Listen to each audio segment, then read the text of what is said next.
Hello guys, welcome back to education IQ। I hope आप सब अच्छे होंगे।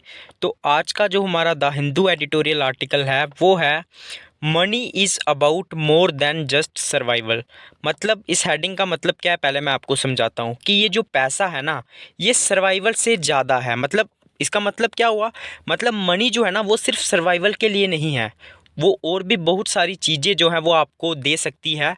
तो क्या वो चीज़ें हैं, क्या इस आर्टिकल में लिखा हुआ है, एक एक लाइन को मैं हिंदी में पढ़ाऊंगा। कोई भी इंपॉर्टेंट टर्म आएगी, कोई भी डिफ़िकल्ट वर्ड मीनिंग आएगा, उसको मैं आपको साथ साथ में नोट करवाता चलूँगा। तो एक नोटबुक लेके बैठना और साथ साथ में इन चीज़ों को नोट करते जाना। तो स्टार्ट करते हैं हम आज का the Hindu editorial article without any time waste. तो क्या लिखा हुआ है, ये जो आर्टिकल है वो किसने लिखा हुआ है, is a professor of statistics, Indian statistical institute Kolkata. तो इनके जो व्यूज़ होते हैं ना, जो भी द हिंदू एडिटोरियल आर्टिकल आता है उनमें जो भी उनके व्यूज़ होते हैं वो आपको जो है ना एक अच्छा आंसर राइटिंग लिखने में और नॉलेजेबल बनाने में बहुत ज़्यादा हेल्पफुल होते हैं। तो कॉन्टीन्यूसली जिनको द हिंदू पढ़ना नहीं आता है, न्यूज़पेपर पढ़ने में दिक्कत आती है, कम्पिटिटिव की तैयारी कर रहे हो, एक अच्छा आंसर राइटिंग लिखना है, तो आप इनको साथ साथ में जो है इन सेशंस को देखते रहो। एक बार मेरे से पढ़ लो, उसके बाद जाके इसको खुद से एक बार रीड करो। टेलीग्राम लिंक मैं आपको डिस्क्रिप्शन में दे दूंगा, वहाँ पे आपको daily PDF daily video link जो है वो प्रोवाइड हो जाएगा।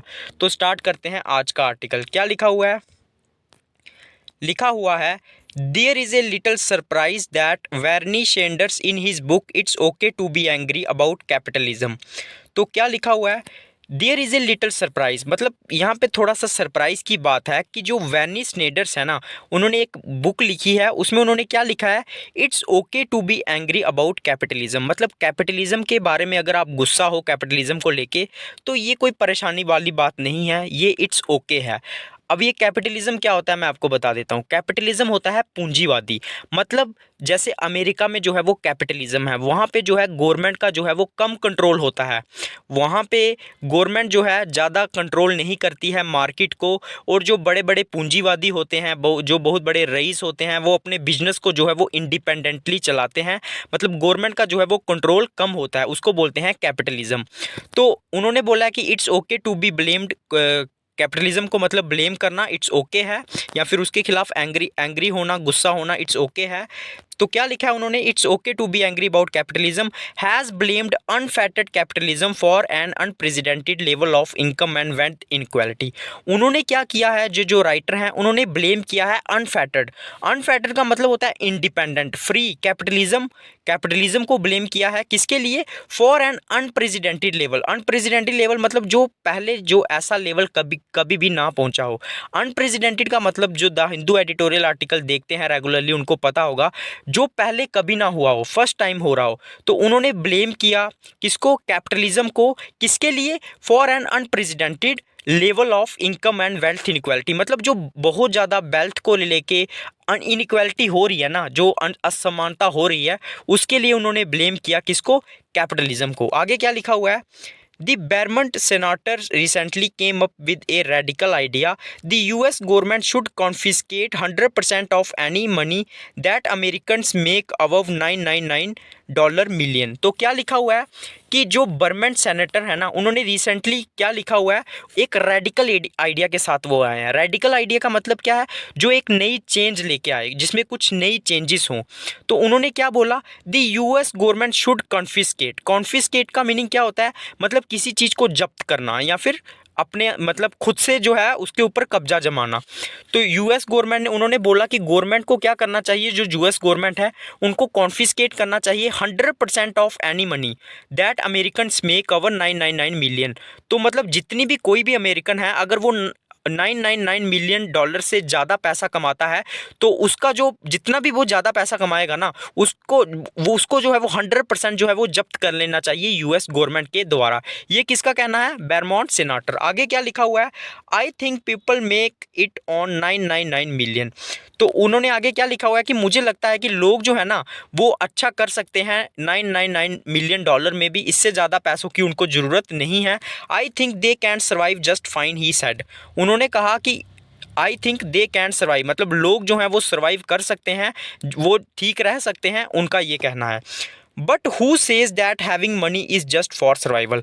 आगे आथर ने एक क्वेश्चन पूछा है कि ऐसा कौन कहता है कि जो पैसा है, जो मनी है, वो बस सर्वाइवल के लिए है, मतलब जिंदा रहने के लिए है। Does not money boy many things, मतलब ऐसा नहीं है कि मनी जो है वो बहुत कुछ हमारे लिए खरीद सकती है। टेक हैप्पीनेस फॉर इंस्टेंस, आगे आथर ने बोला है कि पहले हम चलो हैप्पीनेस की बात करते हैं। फॉर इंस्टेंस मतलब अभी के लिए हम लोग जो है वो हैप्पीनेस की बात करते हैं। Daniel and Angus Deaton, economics Nobel, in 2002 and 2015 respectively, hypothesized in 2010 that happiness increased steadily with income up to an annual income of $75,000।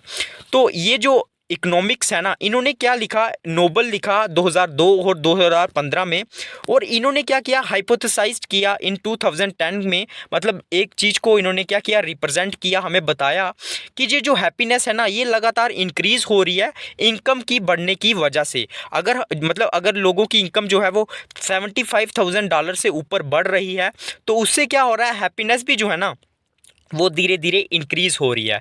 तो आगे क्या है, but that there was a monetary happiness plateau beyond that point. तो आगे क्या लिखा हुआ है, but that there was a monetary happiness plateau beyond that point. लेकिन आगे उन्होंने क्या लिखा हुआ है कि क्या जो है इसके आगे भी मतलब कोई हैप्पीनेस प्लेट्यू है। प्लेट्यू का मतलब होता है एक पहाड़ होना। तो क्या मतलब ये जो पॉइंट इन्होंने लिखा हुआ है कि 75,000 तक अगर किसी की इनकम बढ़ रही है, $75,000 तक, तो उसकी जो हैप्पीनेस है वो बढ़ रही है। आगे आथर ने बोला है कि जो ये जो पैसे की जो हैप्पीनेस है, क्या इससे ज़्यादा भी बढ़ सकती है बियॉन्ड दैट पॉइंट। आगे क्या लिखा हुआ है, Matt Killingsworth of the University of Pennsylvania however found no evidence of such a plateau. लेकिन जो मैट किलिंगवर्क्स है ना, किलिंग्सवर्थ है ना, जो यूनिवर्सिटी ऑफ पेनिसिल्वेनिया के हैं, उन्होंने ये बोला, उन्होंने कोई भी ऐसा एविडेंस हमें नहीं बताया है कि ऐसा कोई प्लेट्यू एग्जिस्ट करता है कि जो आपको ज़्यादा से ज़्यादा हैप्पीनेस दे सके। Well being improves with money, लेकिन जो वेल बीइंग का मतलब होता है लोगों की भलाई होना, लोगों का भला होना, तो वेल बीइंग जो है ना वो मनी के साथ, पैसे के साथ क्या होता है, इंप्रूव होती है। अकॉर्डिंग टू हिज 2021 स्टडी, अगर हम लोग 2021 की उनकी स्टडी की बात करेंगे, किसकी, मार्ट किलिंगवर्थ की। Recently in an adversarial collaboration, Kahneman Killingsworth and Barbara Mellers reanalyse the experience sample data and discovered that flattening pattern only affected 20% of the population who were the least happy. तो जो अभी flattening pattern आ रहा है ना, मतलब income जो लोगों की धीरे धीरे जो है थोड़ी थोड़ी बढ़ रही है, तो वो सिर्फ 20% ऑफ द पॉपुलेशन को इफेक्ट करती है जो सबसे कम हैप्पी हैं। ठीक है, one could certainly argue that bye happiness they mean well being. तो मतलब कोई भी ऐसा आर्ग्यूमेंट कर सकता है, तर्क दे सकता है कि आर्ग्यू कर सकता है, क्या आर्ग्यू कर सकता है, दैट बाय हैप्पीनेस, मतलब हैप्पीनेस का से उनका क्या कहना है, दे मीन वेल बीइंग, मतलब लोगों की भलाई करना।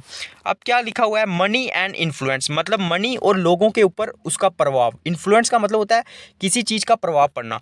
डस मनीज पावर एंड देयर, क्या मनी की पावर यहीं पे ख़त्म हो जाती है। आथर ने ये क्वेश्चन पूछा है। Rich people might have a lot of influence our policy changes in many places. आगे आथर ने लिखा हुआ है कि जो अमीर लोग होते हैं ना, उनका बहुत ज़्यादा इन्फ्लुएंस होता है, मतलब हो सकता है किसके ऊपर, जो पॉलिसी चेंजेस होती हैं। एज वन में परसीव, मतलब ऐसा कोई भी समझ सकता है, परसीव का मतलब होता है समझना। But where is the evidence, लेकिन इसका एविडेंस कहाँ है, सबूत कहाँ है। In a recent work that was published in April in the British Journal of Political Science, Michael Persson and Anders Sundal, two Swedish researchers from the University of Gothenburg, showed that having money increases your odds of achieving your goal.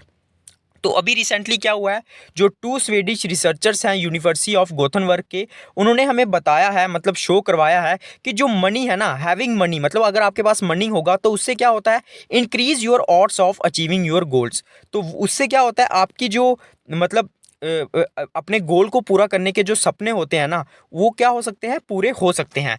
They examined served data, आगे क्या लिखा हुआ है, on the preference for around 30,000 proposals from Europe 30 European countries during a 38-year period, which included information on whether or not each policy proposal was implemented। तो आगे क्या लिखा हुआ है, आगे ये लिखा हुआ है कि ये जो रिसर्चर्स है, इन्होंने एग्जामिन किया सर्वे डेटा को, किसके लिए, on the preferences for around 30,000 policy proposals, किसके बेसिस पे जो प्रेफरेंसेस दिए जाते हैं, किसके लगभग कितनी पॉलिसीज़ के ऊपर, 30,000 पॉलिसी प्रपोजल्स के ऊपर, किसके द्वारा, फ्रॉम 30 यूरोपियन कंट्रीज़ के द्वारा, लगभग एक 38 साल का उन्होंने पीरियड लिया, which included information on whether और not each policy proposal was implemented, जिसने हमें ये बताया कि हमें ये डेटा दिया कि जो जितने भी जो पॉलिसी प्रपोजल दिए जाते हैं यूरोपियन कंट्रीज़ द्वारा, क्या वो इम्प्लीमेंट भी होते हैं या नहीं होते हैं। The policy proposals cover topics such as welfare, immigration, foreign policy and the environment. तो ये जो पॉलिसी जो सजेस्ट की जाती है, एक सेकंड यार, ये थोड़ा सा आगे पीछे हो गया। हाँ, ये जो पॉलिसी है जो रिकमेंड की जाती है बाकी कंट्रीज़ के द्वारा, इसमें टॉपिक कौन कौन से रहते हैं, वेलफेयर मतलब लोगों की भलाई, इमाइग्रेशन जो एक जगह से दूसरी जगह जाना, या फिर इसमें फॉरेन पॉलिसीज़ और इन्वायरमेंट को लेके होते हैं। इन all but 2 European countries they found that rich consistently have a higher likelihood of getting what they want from policy and politics over the course of decades। तो सब में जितनी भी पॉलिसीज़ रिकमेंड हुई थी या फिर जो इम्प्लीमेंट हुई थी, उससे हमें ये पता चला कि in all but 2 European countries they found that rich consistently have a higher likelihood of what they want from policy. मतलब जो अमीर लोग जो पॉलिसी से चाहते हैं ना, उनको जो है वो चीज़ें मिलती हैं, and politics over the course of decades, अगर हम पिछले कुछ डेकेट्स की बात करें नाउ, मतलब तो हमें कहना इनडायरेक्टली मतलब ये है कि ज़्यादा जो है वो इन्फ्लुएंस होता है गरीबों के लिए, अमीरों के लिए, जो भी पॉलिसीज़ बनती हैं वो उनके हिसाब से बनती हैं। Now it is evidence based conclusion at least, तो एक एविडेंस बेस्ड कंक्लूजन है क्योंकि ये सर्वे डेटा के द्वारा ली गई है। The average proportion of rich household supporting policies was 57.1% compare to 53.7% for low income households. तो जो एवरेज प्रोपोर्शन है ना, मतलब जो मात्रा है रिच हाउस होल्ड्स की जो पॉलिसीज़ को सपोर्ट करते हैं, समर्थन देते हैं, वो 57.1% है, कंपेयर टू अगर हम लोग 53.7% ऐसे लोग हैं जो लो इनकम हाउस होल्ड हैं जो पॉलिसी को सपोर्ट करते हैं। तो मतलब कम जो हैं वो गरीब लोग परिवार से हैं और ज़्यादा जो सपोर्ट करते हैं वो अमीर परिवारों से है।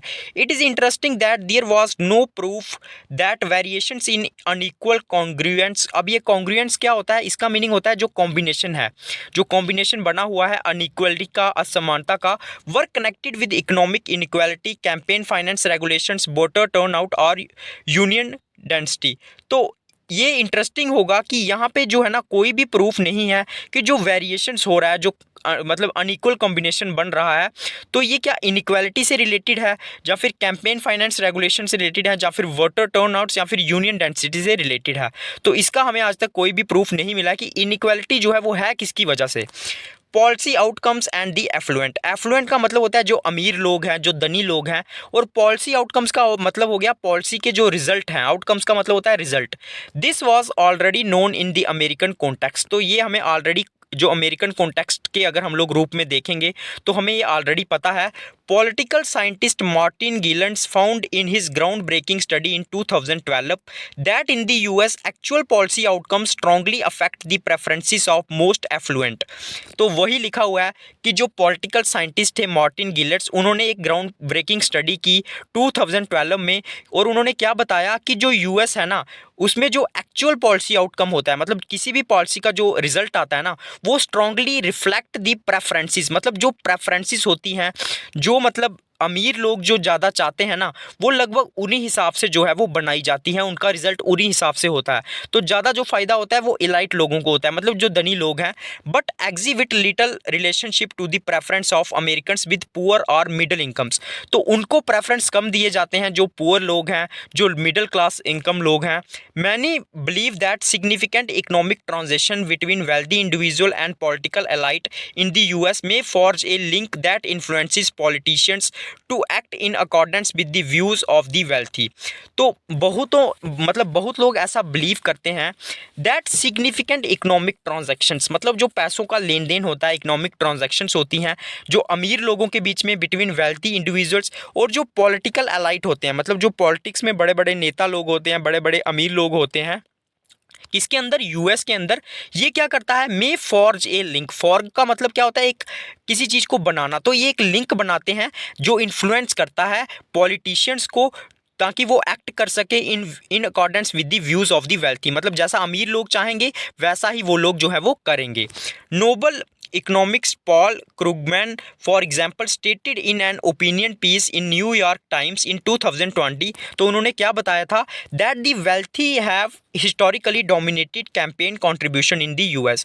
तो मतलब जो अमीर लोग हैं, जो wealthy लोग हैं, वो ज़्यादा डोमिनेट करते हैं जो भी कैंपेन कंट्रीब्यूशन होता है यूएस में, which is related to their influence in the policy making. जो किसके रिलेटेड है, जो इनका इन्फ्लुएंस होता है किसके ऊपर, पॉलिसी बनाने में, पॉलिसी मेकिंग में। Then in paper in 2014 published in the journal Perspectives on Politics, Martin Gilens and Benjamin I. Page examined data sets that included measures of the key variables for 1179 policy issues and discover that. तो उन्होंने क्या किया, policies को study किया और उन्होंने क्या पाया, उन्होंने डिस्कवर किया that while average citizen and mass based interest groups have little और नो इंडिपेंडेंट इन्फ्लुएंस। उन्होंने यही बताया कि जो एवरेज सिटीजन्स हैं जिनकी इनकम्स कम है, उनका जो है ना, जहाँ तो उनका थोड़ा सा क्या होता है, इन्फ्लुएंस होता है, प्रभाव होता है किसी भी पॉलिसी को बनाने में, या उनका जो है बिल्कुल प्रभाव नहीं होता है। Economic elites and organise group represented business interest do. लेकिन किनका प्रभाव होता है, जो बड़े बड़े बिजनेस इंटरेस्ट हैं, बड़े बड़े ऑर्गेनाइज ग्रुप हैं। However neither majoritarian electoral democracy nor majoritarian pluralism as a key fact was supported by the results. लेकिन ना तो इसमें जो मेजोरिटेरियन इलेक्टोरल डेमोक्रेसी है ना, और ना ही जो मेजोरिटेरियन प्लूरलिज्म है, मतलब जिसमें मिक्स्ड पॉपुलेशन रहती है, हर तरह के लोग आते हैं, as a key fact was supported by the result. Only theories of economics elite domination and biased pluralism did. सिर्फ जो थ्योरीज है ना इकोनॉमिक इलाइट डोमिनेशन की, मतलब जो बड़े बड़े अमीर लोग हैं, या फिर जो बायस्ड हैं, मतलब बायस का मतलब होता है जो पक्षपात करते हैं प्लूरलिज्म के, तो उनकी थ्योरीज जो है ना इसमें देखी जाती हैं। Paul Krugman attempted to address the question of why do the rich have so much power. तो जो पॉल क्रूगमैन है ना, उन्होंने अटेम्प्ट किया इस क्वेश्चन को एड्रेस करने के लिए, मतलब सोल्यूशन निकालने के लिए, कि ऐसा क्यों है कि जो अमीर लोग हैं उनको, उनका क्या होता है, उनके पास बहुत ज़्यादा पावर होती है। Sorry. In the opinion piece, तो उन्होंने क्या बोला, tax rates on corporations and high incomes have gone down. तो जो टैक्स रेट है ना, जो बहुत बड़ी बड़ी इनकम्स पे लगते हैं, वो धीरे धीरे क्या हो रहा है, कम हो रहे हैं। यूनियंस हैव बीन क्रश्ड, दो बड़े बड़े यूनियंस बनाए जाते हैं, वो क्या हो रहे हैं, क्रश्ड हो रहे हैं, खत्म हो रहे हैं। The minimum wage adjusted for inflation. Inflation क्या होता है, महंगाई। तो जो वेजेस दी जाती हैं ना लेबर लोगों को, उनको एडजस्ट किया जाता है इन्फ्लेशन को एडजस्ट करने के लिए, कंट्रोल करने के लिए, जिससे जो गरीब है वो और गरीब होता जाता है। Is lower than it was in the 1960, और ये बहुत ज़्यादा जो है ना कम होती जा रही हैं। जितनी ये कितनी थी, 1960 में थी, उससे ज़्यादा जो इफेक्ट है ना वो अभी पड़ रहा है। हाउ इज़ दैट पॉसिबल, ये कैसे पॉसिबल हो सकता है, क्रूगमैन पॉन्डर्स। अब यूरोप की हम लोग बात करेंगे। Well in the campaign contribution the only factor. तो क्या सिर्फ जो कैंपेन कॉन्ट्रीब्यूशन फैक्टर है, क्या सिर्फ वही एक फैक्टर है, इसके बारे में हम लोग पढ़ेंगे। Certainly not. उसके बाद ऑथर ने लिखा है कि शायद ऐसा नहीं है। In an egalitarian welfare state such as Sweden. अभी एगलिटेरियन क्या मतलब, क्या होता है, इसका मतलब होता है जहाँ पे मतलब इक्वालिटी हो, मेल फीमेल जो है सबको एक जैसा ट्रीट किया जाए। तो हम लोग ने एग्जांपल ली है स्वीडन की, where campaign contribution are generally low. जहाँ पे जो कैंपेन्स होते हैं ना उनका कंट्रीब्यूशन जो है वो बहुत कम है। Michael person also looked at the relationship between public opinion and policy and discovered that high income citizens continue to receive the most policy responsiveness। तो आगे उन्होंने यही बोला कि जिनकी इनकम ज़्यादा होती है ना उनको ज़्यादा पॉलिसी रिस्पॉन्सिवनेस मिलती है, मतलब जो पॉलिसी बनती है वो उन्हीं के हिसाब से बनती है। Studies for Germany, the Netherlands and Norway influence by Gilens work came to similar findings. तो जो और भी जो स्टडीज़ हुई हैं जैसे जर्मनी में, नैदरलैंड में, उन्होंने भी सेम चीज़ों को फाइंड किया है कि जो भी पॉलिसीज़ बनती हैं वो अमीरों के हिसाब से मिलती है, और उन अमीरों का जो इन्फ्लुएंस है ना वो ज़्यादा होता है पॉलिसी को बनाने में। One might get the impression that policy outcomes resemble a coin toss।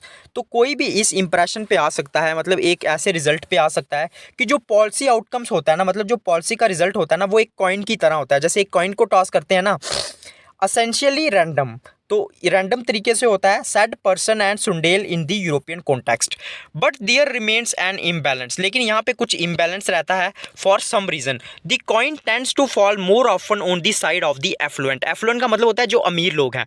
यहाँ पे जब हम लोग कॉइन टॉस करते हैं ना, जब हमको पॉलिसी बनानी होती है, तो जो ज़्यादा जो पक्ष रहता है ना वो किसका रहता है, एफ्लुएंट का, उसमें ज़्यादा प्रभाव रहता है। तो इम्बैलेंस रहता है, मतलब जो कॉइन है ना, जो अमीर लोग चाहते हैं वैसा ज़्यादा होता है, गरीबों के हिसाब से जो काम है वो कम होता है। Now Bernie Sanders out to be aware of who actually governs and who truly rules. तो इन्होंने आर्ग्यू किया कि कौन एक्चुअली गवर्न करता है, मतलब कौन एक्चुअली गवर्नमेंट चलाता है और कौन एक्चुअली रूल करता है। क्या गवर्नमेंट रूल कर रही है या फिर जो अमीर लोग हैं वो रूल कर रहे हैं, ये इन्होंने क्वेश्चंस पूछा है। Contrary to popular belief billionaires may not be policy failures. तो मतलब अगर हम लोग बात करें, जो पॉपुलर बिलीफ माना जाता है, जो विलियनरीज है ना वो पॉलिसी फेलियर्स नहीं है, मतलब उनकी वजह से पॉलिसी जो है वो फेल नहीं होती है। Often they are instrumental in creating policies inside, मतलब वो बहुत ज़रूरी है किसी भी पॉलिसीज़ को बनाने में। Also you might be angry about capitalism, मतलब आथर ने बोला है कि शायद आप लोग जो है वो एंग्री होंगे, गुस्सा होंगे कैपिटलिज्म को लेके। Rest assured that money is about above more than just survival. तो रेस्ट जो जितनी भी हमने चीज़ें पढ़ी है ना वो हमें यही बताएंगी कि जो पैसा है ना वो सर्वाइवल से और भी ज़्यादा बहुत इंपॉर्टेंट है। तो ये था आज का द हिंदू एडिटोरियल आर्टिकल। एक एक लाइन को मैंने आपने पढ़ा लिया है। तो जिसने भी ये वीडियो दिखा है सबसे पहले लाइक कर दो, कमेंट कर दो, वीडियो कैसा लगा, चैनल को सब्सक्राइब कर दो, बेल आइकॉन को दबा दो ताकि जब भी मेरा नेक्स्ट वीडियो आएगा आपको नोटिफिकेशन जो है वो मिल जाएगा। तो लाइक करो, सब्सक्राइब करो, शेयर करो। ओके बाय, जय हिंद।